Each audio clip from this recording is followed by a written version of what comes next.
Good evening, everybody, and welcome to our public council meeting, Mount Pearl City Council for June 13th, 2023, of course, still. And it's my pleasure to welcome everybody here. We have some new faces around the room, so welcome everybody. And we have some visitors with the Newfoundland Labrador Brain Injury Association. We'll get to that in a minute. That item, council, is outside the kit, just for your information. And I'd like to call for a motion, please, to move the agenda. Moved by Councillor Rice, second by Councillor Antle. All in favor? And those opposed? And that motion's carried. Thank you so much. Council will now read the land's acknowledgement. We begin today's public council meeting by respectfully acknowledging the province of Newfoundland and Labrador as the ancestral homelands of many diverse populations of Indigenous peoples, including the Beothuk, who have contributed to 9,000 years of history on the island of Newfoundland. Today, this province is home to diverse populations of Indigenous and other people. We acknowledge with respect the diverse histories and cultures of the Mi'kmaq, Innu, and Inuit. We honor this beautiful land together as we strive for collective healing and true reconciliation. Council, you see before you now the minutes from May 30th, 2023. Bear with me. Before I call for a motion to accept those minutes, is there any errors or omissions? All right, hearing none. Motion to adopt the minutes, please. Moved by Councillor Lane, seconded by Councillor Fry. All in favor? Those opposed? Thank you. Motion carried. Business arising, council, please.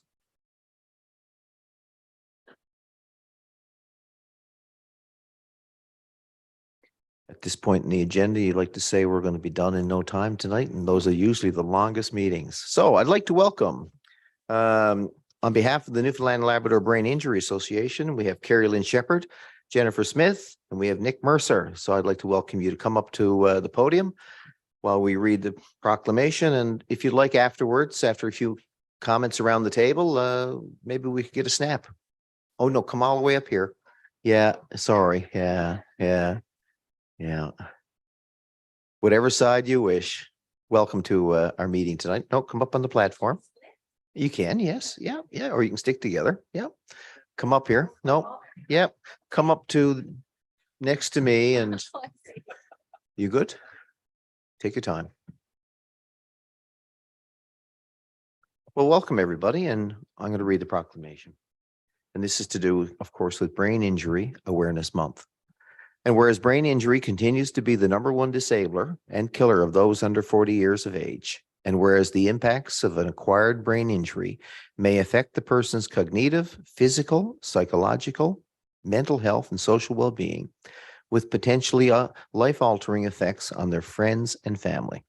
And whereas the Newfoundland and Labrador Brain Injury Association, developed in 1984, advocates for brain injury survivors to enhance their lives.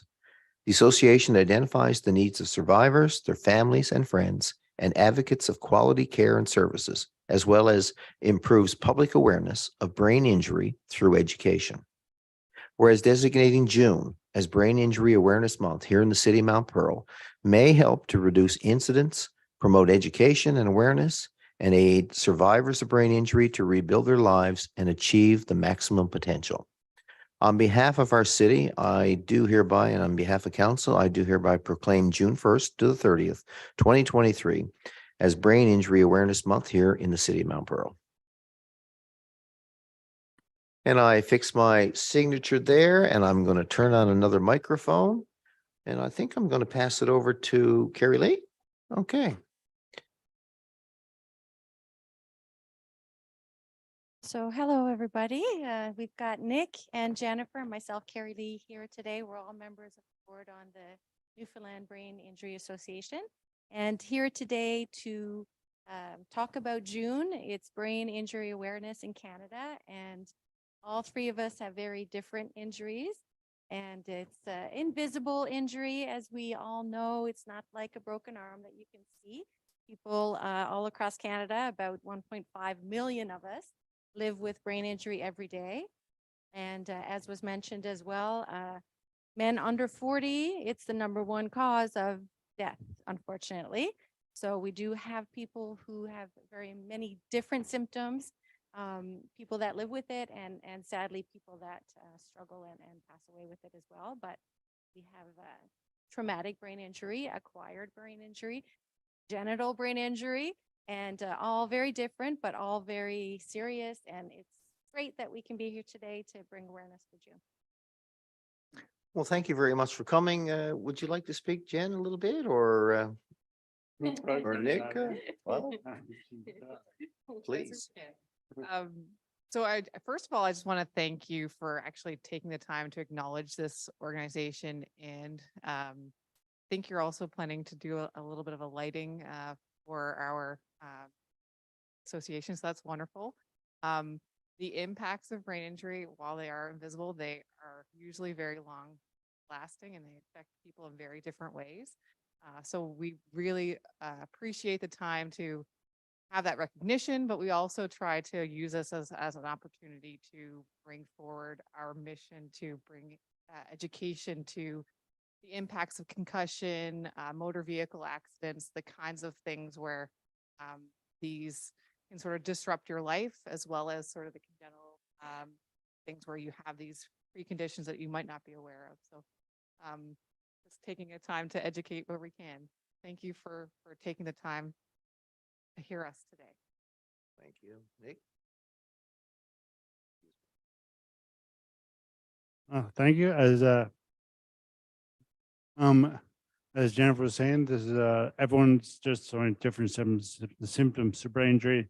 That is difficult to really appreciate how we need the breadth of it, because as one person, so people, it's still a new found injury, and though it's not, and it's very obviously old, but it's, people that recognize that it didn't, like, you fell down, you hurt a leg, and she or she's never been the same since, and never recognized that maybe it's because they hit their head, maybe it's because the whiplash effect of their injury gave them a concussion. And so it's a very difficult injury to really for people to accept that they even have brain injury, because they associate that with brain damage, and that's something that people don't want to admit, even though it's not never, but it's not their fault, and something just happens, and so it's a difficult thing to we want to raise awareness, because it's a difficult thing for people to admit and to be aware of in themselves or in loved ones. And so I think it's important that and thank you guys so much for giving us this opportunity to present the Newfoundland or Brain Injury Association, which has not really gotten recognition, that we want to show to everybody that we are there to help whoever has this injury, and though people may not want to admit that they have, or that someone they know, love, has brain injury. So thank you so much for this chance to really showcase this. And I guess, Nick, that's why you're here, isn't it? Yeah. To promote education. Exactly. Yeah, it's our pleasure. Councillor Fry. First of all, I want to thank you guys for taking the time to come in and for all that you guys do for this. The thing with brain injury is that it can happen to anybody at any time. And it's not something that anybody would plan on, but when it does happen, it's significant. So thank you so much for all that you guys do, for bringing awareness and for being there. Just keep up what you're doing. Thank you. Thank you, Councillor. So, Councillor Rice. Yes, just want to acknowledge it as well, Nick, Carrie Lynn, and Jennifer. So, I just want to say that Dr. Michelle Plowman, I know her really well, so she's a friend of mine, and she's been a strong advocate for the Brain Injury Association of Newfoundland and Labrador. And actually, I work with healthcare, so me and Michelle worked together to do the clinic at the Miller Center. So we found space for her, and I know all the work that she's put into it is tremendous in Newfoundland. I just want to acknowledge you guys for coming in, and we certainly support the cause. And like Councillor Fry just said, it can happen to anybody at any time, and it's so quick to happen. I guess, and I see a lot of people even now that drive quads and side by sides and everything that are around the bay and stuff that don't have a helmet on. And I said, there's only just one fall off of that bike or helmet, or even just a pedal bike, or even walking down the street, it could happen to you, but it can happen so quick to anybody. And I just want to thank you guys for coming in. Appreciate it. Well, Nick, Carrie Lee, and Jennifer, would you join us for a picture? We'll help to promote this on the social media, right? So let's just step in front here, off the platform. Yep.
All right, that was nice. Thank you very much. Let's move on to the meat of the agenda, let's say, the Recreation and Community Safety Committee report, Counselor Antle.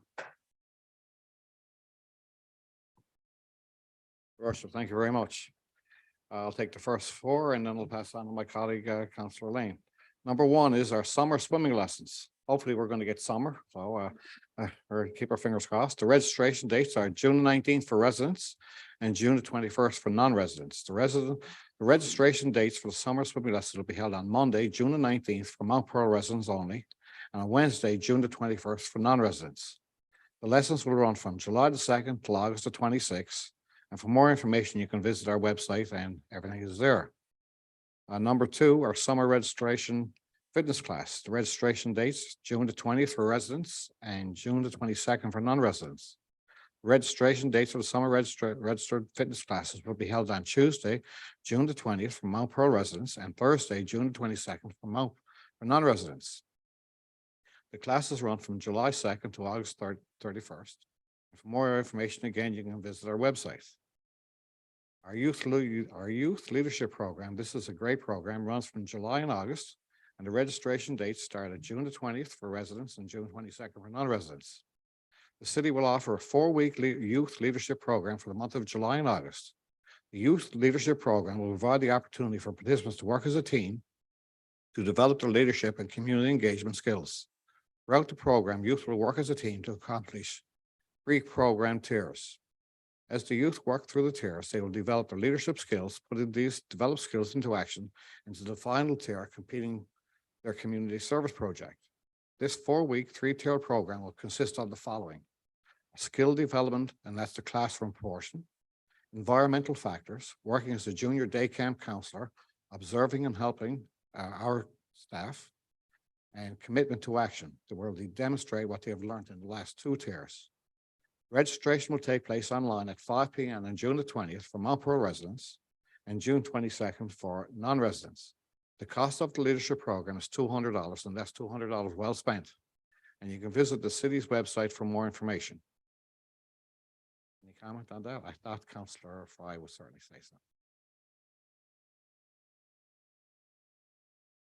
I think this is wonderful, and especially with leadership skills. But I do have a question. What is the age group for this particular program?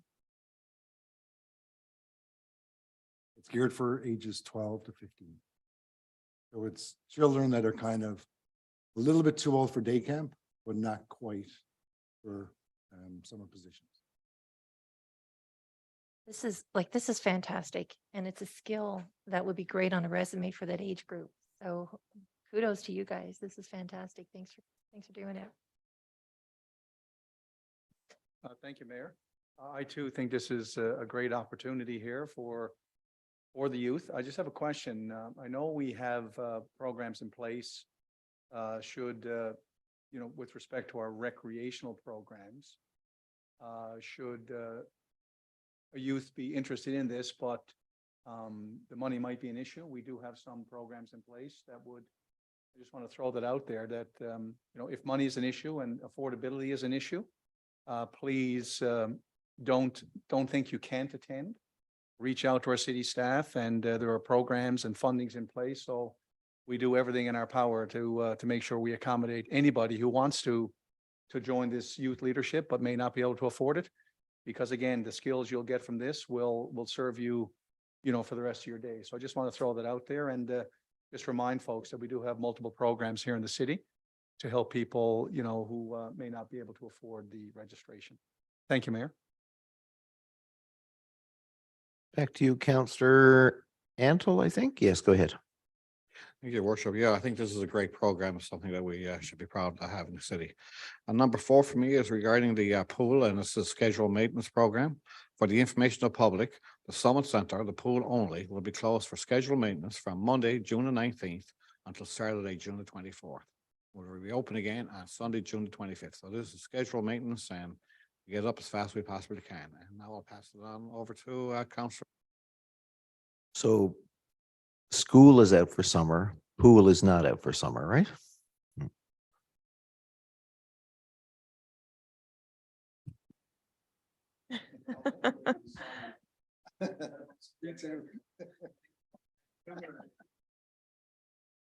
Okay, I'll take it over the rest of our report here. Number 5, we have the canoe and kayak summer program. All details for the summer canoe and kayak program will be promoted on all platforms of social media within the coming weeks. The program commenced date, weather permitting, is Tuesday, July 4th. And this is a program that's been going on for a long time and it's always well attended. And hopefully our weather will start to cooperate and we'll be able to avail of those canoes and kayaks throughout the summer. Number 6, we have the Bicycle Safety Rodeo Glacier Parking Lot on June 24th, 2023.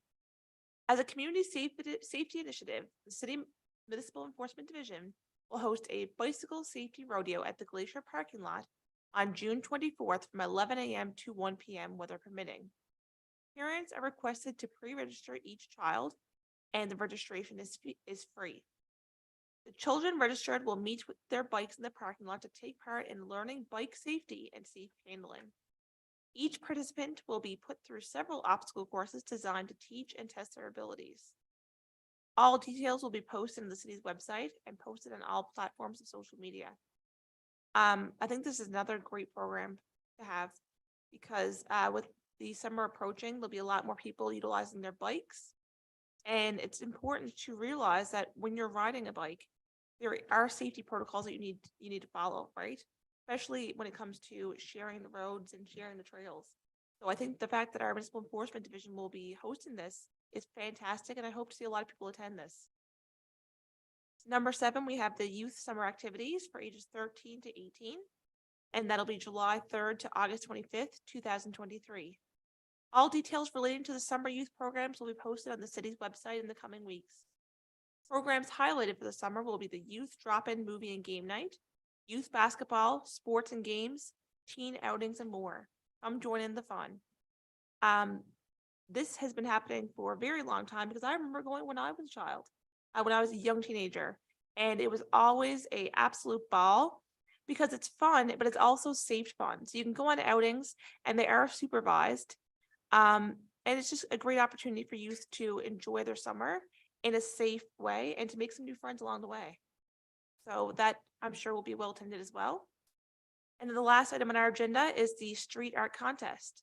The street art contest will be held on July 15th and 16th in the tunnels of Ruth Avenue. Artists will have from 9 a.m. to 5 p.m. day to complete their murals. After 5 p.m. each day, the tunnels will be closed and the artists will not be permitted to continue their work.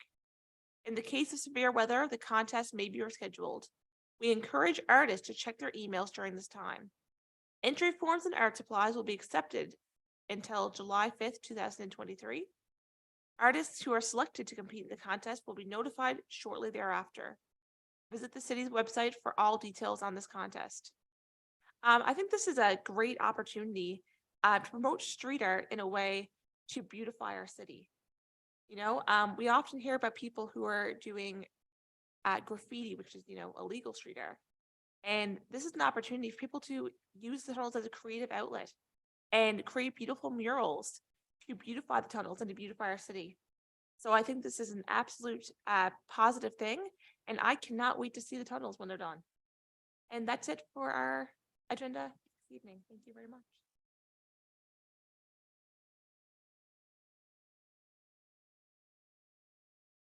Yeah, all yours. Thank you, Mayor. Just on the seventh item there that Councillor Lane spoke to, the youth summer activities. I just want to commend our recreation staff for the great work they do, especially at the Reed Community Center. We were at a function Friday night for the seniors, and coming out, I think the mayor and Councillor Fry and I were having a little chat on the parking lot, and probably 8 or 10 youth came out of the Reed Center. And of course, we struck up a conversation, and they were so complimentary of the programming, and it's very well utilized, and they said they love the spot. It's great. And so I just wanted to tip my hat to our recreational staff up at the Reed Center, because it is noticed, and the youth are enjoying it. So Director Collins, if you would pass that along, just to let them know that the great work they do is really appreciated by the youth. So question for the street art contest. I just noticed here that it says after 5 p.m. Tunnels will be closed. Is that to protect the mural work? I guess we'll have notifications up to our pedestrian traffic and cyclists that the tunnels will be closed at during that particular time period. And also, I know we're going to select to compete in the contest, and the artists will be selected. Are the supplies, did I miss that? Are supplies going to be provided by the city? Brushes and the paints and stuff like that? Is that all a part of the program? Yes, the supplies will be provided. Essentially, the artists will submit samples of what they're going to paint. They'll give people an idea of what's going to be there, try and get some variety and create a bit of a contest. And the idea of closing it at 5 is just so the days don't get too long. It keeps people on equal playing field. So it will be 9 to 5 each day. And then afterwards, we'll see if people do run out of time, but that's the way it's planned for now. Councillor Fry. Yeah, I echo everything that Councillor Locke just said. Like, this is looking through all of this and seeing all these wonderful events, and especially for youth, I think this is fantastic. My only question is, can we put all of these dates on our event calendar on our social media? Because I know we promote it on our Facebook page, but if we had a designated area where residents can go in to look to see what's coming up and not have to keep track of the dates as they scroll through, I think that would be very helpful. There's so many wonderful programs here. It'd be nice to capture it all in one place. Thank you. Finish with the report. We're now going to move on to the PED committee. Councillor Fry again, please. Thank you, Your Worship. Couple of items for us this evening. First on our agenda is the 2023 asphalt and concrete services, and this is a contract recommendation. So the committee was advised that the tender for the 2023 asphalt and concrete services closed on May the 2nd, and 2 bids were received. The lowest compliant bidder was Black Diamond Construction Limited with a bid amount of $213,911.50, HST included. So our committee recommends that the contract for the 2023 asphalt and concrete services be awarded to Black Diamond Construction Limited for that said amount. And I so move. Thank you. Moved by Councillor Fry. Thank you again. Moved and seconded by Councillor Rice. Any questions, comments? Hearing none, I'll call the motion. All in favor? Those opposed? Carried. Back to you. Okay, next we have our ISIP, the Farrell Drive Upgrading Phase 1. And this is a contractor change order number 3, and it's a request for approval. So we were advised that there is a requirement for one additional valve on the secondary transmission water main for Farrell Drive upgrading for Phase 1. The committee recommends approving the inclusion of this valve as it will allow the city to complete leak repairs in the future. So therefore, our committee recommends the approval of this change order number 3 payable to Dexter Construction in the amount of $19,468.01, HST included, for the installation of one valve on the secondary transmission water main for the Farrell Drive upgrading Phase 1, and I so move. Again, moved by Counselor Fry and seconded by Counselor Rice. Comments? I'll call the question. All in favor? Contrary-minded? Thank you. Carried. Okay, next we have our multi-year capital works funding programs. And this is a request for approval for project closures and transfer of funds. So the committee was advised that in 2021, funds were transferred out from the 2021 to 2014 multi-year capital works funding programs and into the 2017-2020 funding program. Of the funds transferred, a balance still remains. So the city has been advised by the province that those remaining funds must be spent this year and that the funds cannot be transferred into future programs. So the Planning, Engineering and Development Committee recommends the following in relation to the multi-year capital works programs for 2014 to 2017 and 2017 to 2020.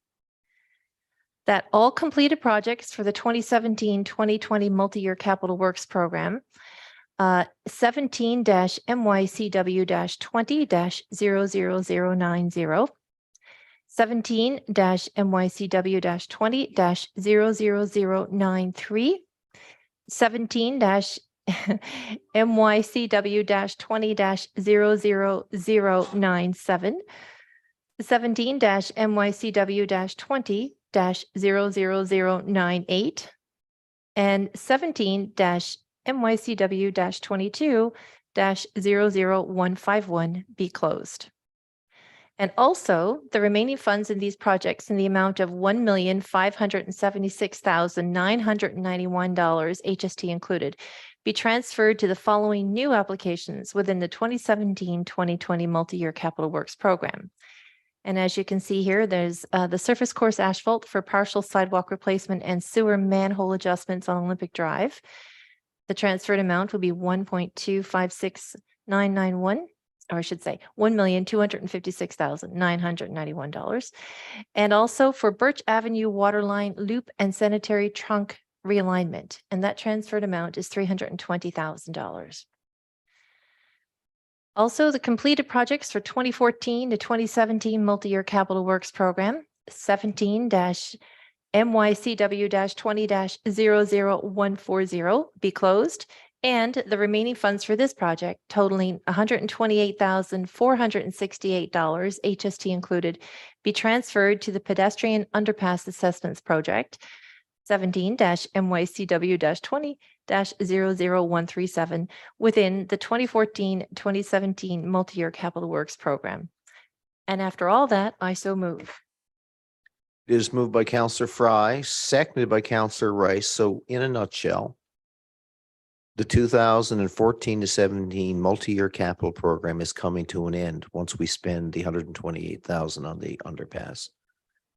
Also, for 2017 to 2020, we have created a final project. Part 1 is the Olympic Drive area. Part 2 is Birch Avenue. I know it's a separate project, but there's 2. So it is one motion, but there are 4 parts to it. And I'm comfortable presenting that to council. I just wanted to clarify that we're debating and voting on the whole works. Councillor Antle. Your Worship, just a couple of questions, just to clear it up, I guess, in my head, maybe other people that are watching and it may be easy.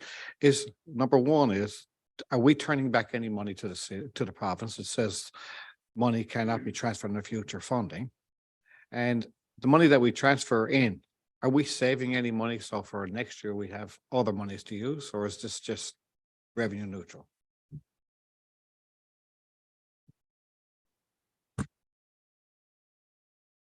It's my understanding that we're reallocating. We can't bring it forward. So we're allocating it now to this project, to these two particular projects, which weren't on our this year's project bucket list. It was future. So that, am I correct there, Mr. Drover? Yeah, okay, so there is some money from 2012 that needs to be spent this year. I think it's in the range of around 450,000. That's part of the Olympic Drive transfer. That's within that amount. So that amount does need to be spent this year. That's your first question. Second question was, is it? No, that's not our plan at this point. Money being returned and no money being carried over and allocated. That's Councillor Fry's point. Every last penny now from 17 to 20 and 24 and 14 to 17, Councillor, has now been allocated. And you did a great job explaining it, but you have to get into the details for the purposes of the motion. But the essence is we're closing 14 to 17 and we're about to close 17 to 20, right? I believe these are funds that were saved from previous allocations. So there were a few extra dollars left over, and that money that we saved, we're able to do another project that was on our bucket list go forward. There was more, yes, and just so to follow up on at least the A and B, like the asphalt. So these are new projects we're going to get done this year, completed this year, or will that be moved to next year? This is ongoing, right? So just Tonight we've made a funding decision. Manager Drover, please.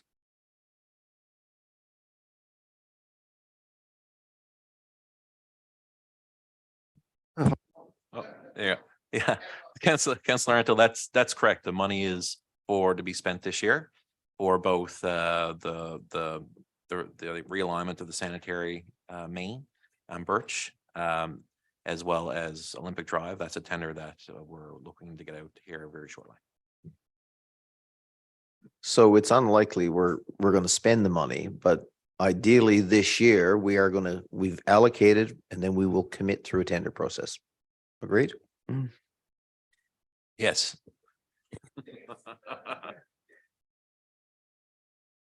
Councillor Fry, do you want to wrap up or will I call the motion? Oh, sorry, go to you. Thank you, Mayor. I just want to comment on, the projects, as Councillor Fry said, it's probably some efficiencies on previous projects. It's great to see the work being done on Olympic Drive because we all know the state that road is in. And I'm delighted to see the waterline loop and the realignment of the trunk sewer on Birch Avenue, because we all know that we ran into some difficulties at the bottom of Winston Avenue in that particular area during a last storm event.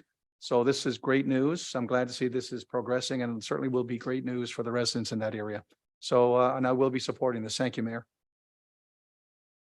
Good to go. I'll call the motion. All in favor? Contrary-minded? Carried. And frankly, large motions like that deserve more debate than some. I'll just leave it at that. Back to you, Councillor. I'm going to turn it over to Councillor Rice now to complete our committee report for this evening. Thank you, Councillor Fry. It's always good to see us save money on projects so we can allocate it elsewhere. So that's basically what happened there. So we'll go into number 4. It's our building and occupancy permit listing for our residential and commercial development from May the 22nd to June the 2nd, 2023. So the Planning Engineering Development Committee recommends that the building permits issued for this period, showing a total construction value of $579,470.80, be approved. So you can see in your kit there, there's lots of people in the city now trying to do some renovation work. Summer, I guess, is on the way. So we'll see some things happening there, both on the residential and commercial side. And I so move. It is moved by Councillor Rice. Thank you. And thank you. Second by Councillor Fry. All in favor? Motion, nobody contra, motion passed. Thank you, Worship. Back to number 5 is our development permit listing for May the 22nd till June the 2nd, 2023. And you see here in your kit, our DP 23-0076. It's for JAC HR Consulting and General Services for home office use. on 16A Bannister Street and DP 23-0071. Roman Catholic Corporation of St. John's, a subdivision of land from 775 to 778 Topsa Road. So the Planning Engineering Development Committee recommends the development permits be approved as presented, and I so move. Again, moved by Counselor Rice and seconded by Counselor Fry. All in favor? Contraminded? Carried. Thank you, Worship. Our last one is for our information purposes only. Capital project update. Please see list for the list of projects currently throughout the city. Billard Avenue infrastructure upgrades. Scheduled completion date for this one is June the 20th, 2023. Spruce Avenue infrastructure upgrades for August is scheduled for August the 30th, 2023. Old Placentia Road pedestrian underpass remediation is scheduled for June the 25th, 2023. And a smart accessible playground is scheduled completion date is July the 15th, 2023. Nice to see all these projects cluing up, especially the smart accessible playground. So we're finishing up the details on that one there now as we speak. And that is us. That's it for our report, Your Worship. Thank you. Thank you very much. We're going to move now to the Corporate Services and Public Works Committee. Counselor Antle. Worship, thank you. I'll do the first two and I'll pass it over to Councillor Locke. The first one is invoices for approval, and it's a total of $282,144.24. You see there's only 5 there in the kit, and one of them in particular is for the City of St. John's, received there for $243,906.10. And this includes their share of adjustments for both operating and capital expenses for 2022 for the Regional Fire Department. And this was certainly prepared for and budgeted for these bills, which reflect the actual expenses for the full year, which include wages and pensions and adjustments. And I so move. Thank you. Moved by Counselor Antle, second by Counselor Locke. Any questions? Counselor Rice. Oh, I'm sorry. We'll eventually get used to these microphones. No, I just want to make a comment there on the fireside catering and the Focus on Youth Awards dinner. That was a fabulous event, and I just want to, I was so blown away about the talent and from the arts community and all the people that were nominated, and also the award winners. But when you look at the amount of money that we spend on this, it's well worth the money to put into our youth and our the youth that are coming up to be the next leaders of the province or communities or whatever they decide to do. I just want to say, Ed, it's so good to see that money being spent on a worthwhile cause. I certainly support it. I'm going to call the motion then. All in favor? Contraminded? Carried.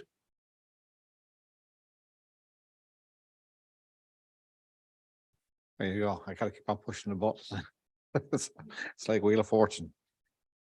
Yeah, there you go. And this last thing for me is our payment register, and our payment register from May the 16th to June the 7th, 2020 totals for $537,487.19. And you see in your kit there, all the different checks. Well, I happen to notice there's 2 major ones here for the City of St. John's, one for $214,000 and another $126,000. And when you talk about it, I mean, we certainly pay our fair share with regionalization or, different projects within the city. And I want to make sure that, we pay our fair share going always. And that's it for me, Your Worship. And I'll pass it over to Councillor Locke. Thank you, Mayor. I'll take the last one, which is a Public Works status report. With respect to roads, we can all see the repair work that's ongoing around the city. With respect to our curbs, our catch basins, manholes, I see there's some work being done with lawn repairs throughout the city from the inadvertent damage from our snow clearing operations. Any damage to our chain link fences around the city, they're also underway. The sweeping of our streets and sidewalks is ongoing, which is nice to see. Happy to report that there are Canada Post locations where they continue to use sand around these community mailboxes or super mailboxes. About 80% are completed as of the 1st of June this year. So that's good to see the progress there. We're completed the 5-week collection of our bulk garbage. That's of course the free collection. And you can see there each week the tonnage collected is provided there for all to see, but the total for the 5-week period was 260,000.54 tons of bulk garbage that was collected. And as it's indicated there, this doesn't include any metals that were picked up en route as well. So it's good to see, but just a reminder that we do still have bulk garbage services. Should anyone wish to call at the city for a fee of $25. I think Director Dalamont, it's Mondays going forward that we will continue to collect bulk garbage for residents who wish to avail of that pay or fee for service. Yes, that is correct. Yeah, we will continue on with our scheduled Monday bulk collection for the entirety of this year. I have a question if you're finished. I noticed week 5 is very high. And now maybe not each week is the same, and maybe no one of the folks in Public Works is to plan that way. Do you think it could be people are not in the mindset early? So when week 1, we've promoted it a lot, but frankly, the week 1 people don't see the benefit of everybody else throughout the city in weeks 2 to 5 putting out their stuff. And I just wondered, do you have any insight as to like why week 5? Why is it 90 tons versus 30? That's threefold in the difference. And I note for 5 weeks, the average is 50. I'm just curious because Director Dalamont, you've been doing this for a few years, and I'm sure you've got a good handle on it. And where I'm going to go with this is it starting too early? Just a question. No, and it's a great question.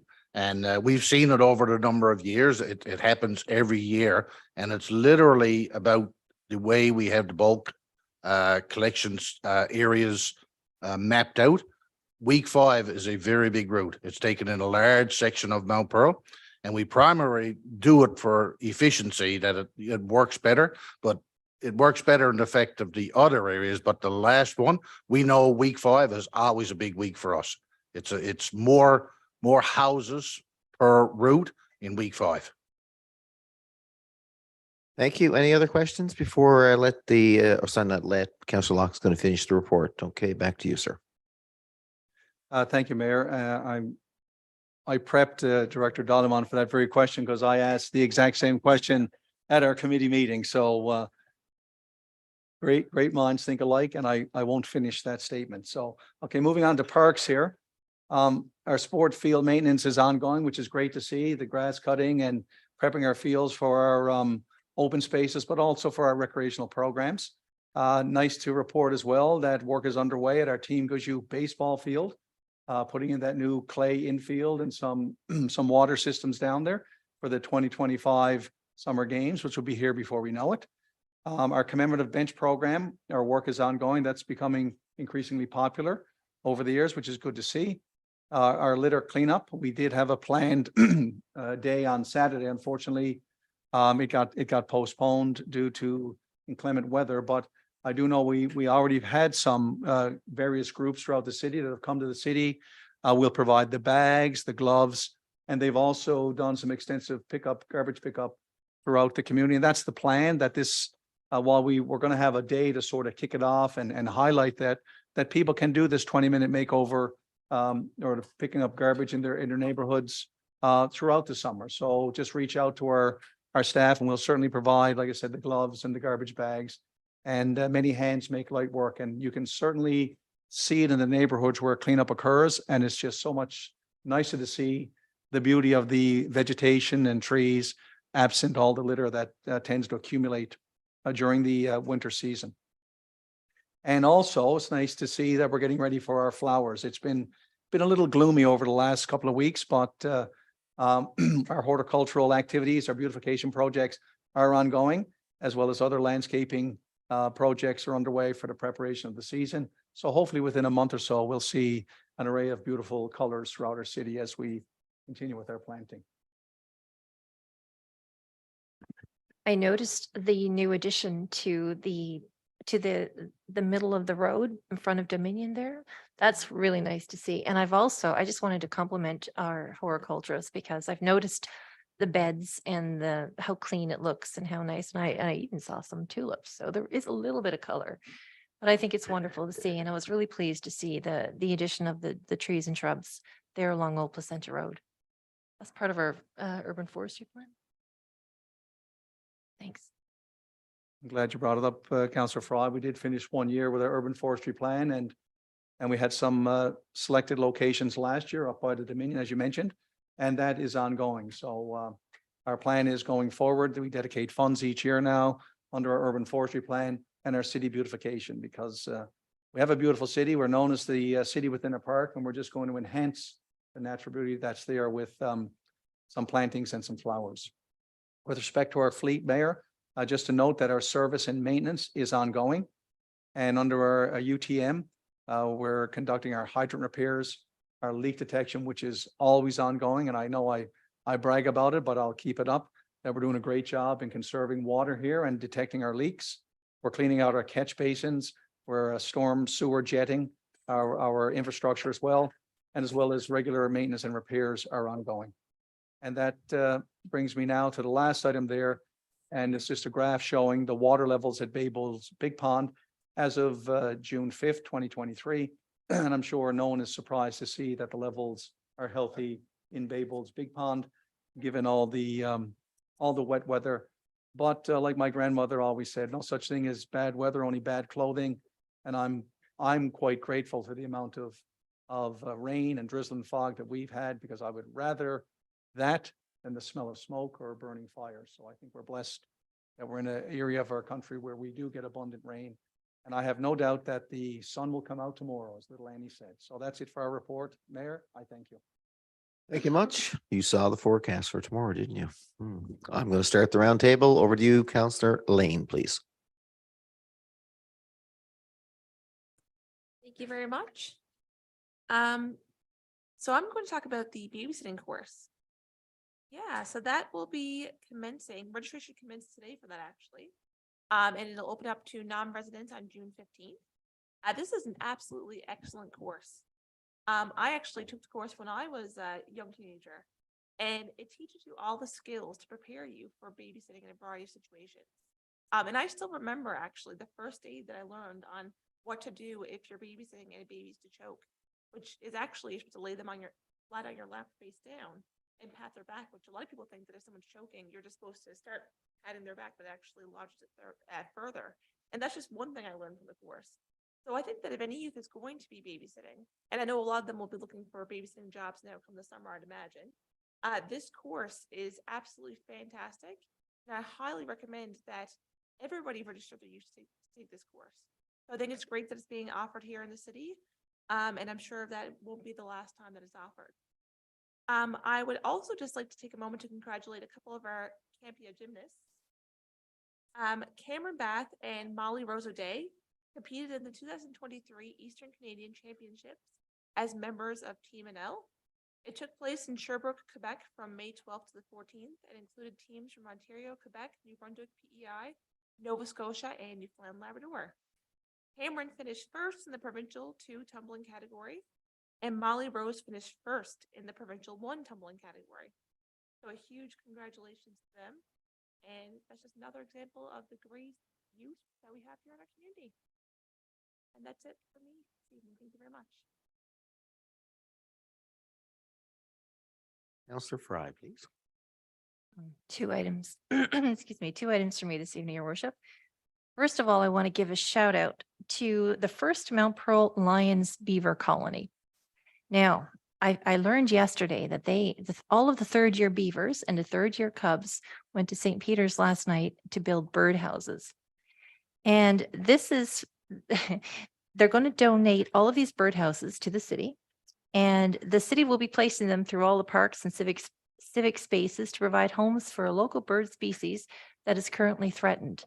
So these boys and girls got together and made birdhouses. Now this project is their capstone project for their North Star Award. And they've achieved at least 5 community service hours. They've done various site cleanups, made cards for veterans and local nursing homes. They have achieved at least 5 outdoor adventure skills badges, and now this is their capstone badge. So the North Star will be awarded to them in September when they go on to their Cubs, and they can put it on their Cubs uniform. So I have to give a shout out to them because what a nice thing to do. And the other thing for me, I just want to take the opportunity. I know it's the end of June, the school will be out soon. And we've also noticed a lot of our organizations and year-end closing events. So I know like the Special Olympics in Mount Pearl had their year-end dance and awards, the Kinsman, the Mount Pearl, 807 Mount Pearl Kinsman Royal Canadian Air Cadets annual ceremony review. The Seniors Independence Group had their closing dinner and dance. You know, there's so many organizations and groups that have completed another successful year of serving our community. And just want to wish them a wonderful, safe and happy summer and thank them for all that they do. And that's it for me, Your Worship. Thank you. Councillor Locke. Thank you, Mayor. I just have a couple of items here. From our last roundtable. Actually, we didn't have a last roundtable at our last meeting, so just have some here that I wanted to mention. First of all, I want to, in my public status or public works status, I failed to mention our line painting, which is good to see around the city. And just to remind people that it's dependent on the weather. You know, you need dry pavement at certain temperatures, and we all know, I don't have to say it again, but the weather hasn't been conducive to that. So, you know, once the weather cooperates, we'll certainly complete the lines throughout the city. Two things I wanted to mention. One is I was going to announce it or speak to it 2 weeks ago, was the traffic speed cameras at the pilot project that started here in the city of Mount Pearl. I've gotten so many responses from residents who are just super delighted to see this project. And they want to know when they can get one for their street, as a matter of fact. So again, I'm looking forward to the data. As I know, Mayor, you spoke to it on the radio one morning. I listened to your interview, did a great job then. But it's just, as you said, Mayor, it's another tool in our toolkit to help mitigate or reduce speeding. It's not about a money grab. It's not about, you know, generating revenue. It's about behavior modification. I hope Mount Pearl is the safest and is known as the speed trap of the Northeast Avalon. If that's what it takes to slow people down and protect our pedestrians, as Councillor Fry just mentioned about our school children out on the streets now this summer.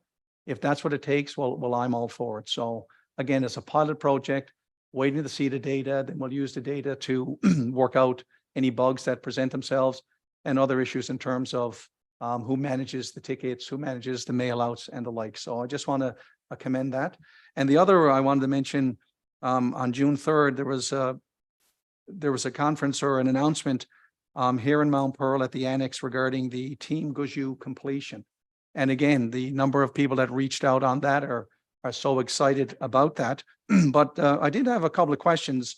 I want to highlight it here in public chambers, that in a report on VOCM, Mayor Breen with the city of St. John's, he sort of made a comment that the capital city will agree to do the maintenance on this completed highway if Mount Pearl also agrees to do the same. And several inquired, and I said, well, you know, that's brand new to me, because in the announcement, in the discussions, that never came up about Mount Pearl expected to commit to maintaining this provincial regional road. And as Minister O'Regan said, he said this will strengthen everything from Pooch Cove to Trepassey, from Petty Harbor to Carbonear, making one part of that network better makes the whole network better. By connecting with the Robert E. Howlett in Goulds, residents of the entire southern Avalon will have easier and quicker access to Mount Pearl and St. John's. And the Premier made reference that'll be better access, excuse me, to hospitals, to Memorial University. So it's a regional road. So I just wanted to ensure the residents that it didn't come across my radar, that we have not committed, nor was the expectation presented to me that we were expected to maintain this. So I really have no idea the comments from Mayor Breen, where they originated, but I just wanted to speak here publicly because I did tell the residents I would speak to it in public chamber, that to my knowledge, there was no expectation. This road to me is a completion of a regional road that was started in 2018.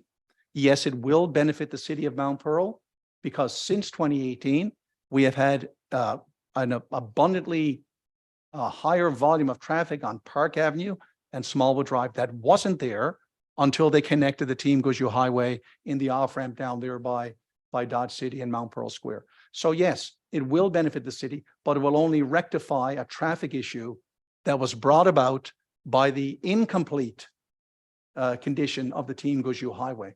Had they completed that Team Gushu Highway at the time, right over to where they're proposing it now, to the Robert E. Howlett, we would not have had to endure with the high volumes of traffic, the speeding, the noise, the premature deterioration of our asphalt on those roads, because they were never designed for that volume of traffic. So I do acknowledge that the city of Mount Pearl will benefit from the completion of this highway, but so too will every other resident in the Southern Shore, in Goulds, in the Southern Avalon. So this is a provincial highway that's being constructed and funded with the federal government and the provincial government. And there was never any expectation communicated to me, I can only speak for myself, that the residents of Mount Pearl would be expected to maintain this last segment of the Team Gushu. Because I'm sure that the people of the Southern Shore are not contributing to maintaining the Robert E. Howlett, nor the residents of Carbonear and Roach's Line expected to maintain the Veterans Memorial, nor the Torbay Bypass. This is just another regional road that's being constructed by the province. So I just wanted to make that point here today. Thank you, Mayor. Thank you very much. Councillor Antle. I certainly support you on that Team Gushu, Councillor Locke. And just a quick note on that, saying that it benefits Mount Pearl is the same as saying Kmart Road benefits Mount Pearl. If Kmart Road doesn't go through Mount Pearl, Team Gushu doesn't go through Mount Pearl. So why should we have to pay for maintenance on a road that doesn't even go through our city? And thank you very much for support you on that. I'm sure we all do the same thing. Yes. Saturday night, we all attended a dance here in Mount Pearl. And it was brought up by a group of residents in Mount Pearl called they have their own Facebook page if you grew up in Mount Pearl. And they sold 400 tickets. And 400 tickets, and we all went to the dance. And it was Rick Brown, John Noserly, and Keith House. They were the spearhead. They were the spearhead of this. And everything they did for free. They had a band there and they did everything for free. And when you went around there, these 400 people are all people that grew up in the city of Mount Pearl. You know, they're all builders of the city. Most of them are retired now, but they did a lot of stuff. They participated in sports and many other events. And it's great to see that they did this. But one thing I did notice, and Rick gave me a quick email yesterday, and I'm sure you all got the same thing. They raised $5,800, which they donated to St. Vincent de Paul. I mean, that's marvelous, $5,800. And I think maybe we should send them a little note from the city congratulating them for what they did. Yeah, You know, there's it's the donations on Friday coming. Yeah. Thank you. And I think it's marvelous what they did. And the second thing for me, I didn't mean to have two, but I have one more, and that is the congratulations to the Mount Pearl Citizens Crime Prevention Committee on their Family Fun Day. They had it on June the 3rd and was a great success. And thank you very much. And that's everything for me, Your Worship. No, thank you. Councillor Rice. Thank you, Your Worship. Just two small items for me. The first one is the traffic calming curves will be reinstalled by June 15th on the intersections of Park Avenue and Smallwood Drive. So I think that's very important for the getting back to the Team Gushu, all the traffic we got coming up that in that area. Actually, for the crosswalk, pedestrians and the motors, actually, they try to get across the street there on those crosswalks. So that's really important. That's going to be done in the next short while. And the second one is starting Saturday, June 17th, weather permitting, the city of Mount Pearl will be making changes to the Black Marsh Road and the city's in the city's jurisdiction. The westbound lane will be reduced from 2 lanes to 1 lane. So we're going to start the line painting up there in that area. And we're trying to slow some traffic down in that area, entering into Mount Pearl as well. And that's it for me, Your Worship. Thank you. Thank you, Councillor. Yeah, I've just one business comment and then one personal comment, but to echo what Councillor Locke was saying, I don't get the Gushu Highway from just because it's adjacent doesn't necessarily mean that there's associated ownership with that. It's all about the people and the goods and services that move back and forth. But the Premier mentioned at that announcement, Councillor, mentioned several times about bringing people in where necessary for government services, provincial services, and they're being brought in on a provincial road at the end of the day. But frankly, if the city of St. John's wants to operate a provincial road, you know, that's in their purview at the end of the day. But I don't see that this city has changed its position nor would CBS or Paradise with regards to any of the other provincial roads in the region. So the comment kind of came out of the blue. It was unannounced, and I wonder if a little bit more thought needs to go into it. But I do commend the province for finishing the road to fix the Park Smallwood problem that we have. But I don't believe that's necessarily, even though that's our primary consideration, I think the province is building highways that connects people throughout the province so that we can continue building the economy of the province and we can attract the region to new immigrants and the like, right? So it was a great announcement. And we'll do everything we can to work with the government, in terms of the interchange down there at the bottom of Park Avenue, let's say Dunn's Road. And we look forward to, the Team Gushu cul-de-sac becoming Team Gushu Highway again at the end of the day. So thank you very much. On a personal note, I just wanted to check my microphone, but on a personal note, I want everybody to ensure that I say this properly, but the deputy mayor is not here for the second week in a row, but I want to assure her and her family she is really here in spirit, and I know she's improving. And we had a wonderful doll dropped off by one of our residents today as a little gift for her. And I just want Nicole, if she's listening, just to know that we're thinking about her, and we're very, very much interested in her convalescence, and we want to wish her nothing but health and happiness going forward. So on that note, thank you very much. I'm going to call for a motion to adjourn, and moved by Councillor Locke and seconded by Councillor Lane.